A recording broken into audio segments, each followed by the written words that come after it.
Ismaël Guiliori est né avec une anomalie congénitale qui a empêché certains de ses membres de se développer. Sa main et son pied gauche sont atteints et il a subi depuis sa naissance 5 amputations au tibia. Et à 11 ans, il a dû être traité pour un cancer des amygdales. Pourtant aujourd'hui, malgré ses handicaps, Ismaël pratique le surf sur tous les océans du globe. Il rend hommage à sa famille qu'il a élevée avec compréhension mais sans compassion.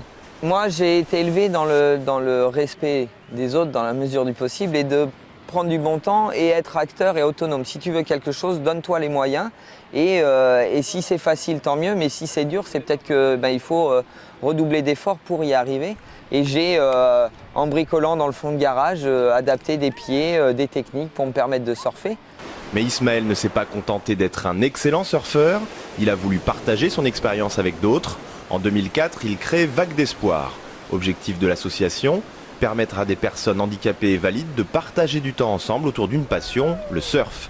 Myopathes, tétraplégiques, amputés, malvoyants, tous affichent de larges sourires en découvrant, chacun à leur façon, la glisse, qui n'est qu'un moyen de favoriser échanges et rencontres.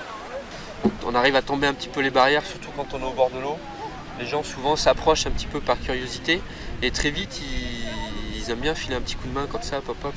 Et puis aller à la mer en groupe favorise l'acceptation de son handicap, comme pour Mirabelle, amputée des 2 jambes, qui n'était plus retournée à la plage depuis son accident il y a 18 ans.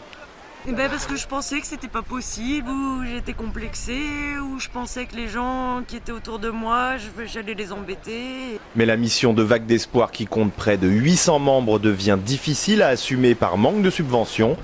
Ismaël en appelle désormais au pouvoir public et ses besoins sont minimes. Un local, 1 ou 2 emplois pour structurer le bénévolat à l'échelle nationale. Donc ce qu'on demande, c'est pas grand-chose, c'est juste de pouvoir continuer à aider l'autre et à offrir.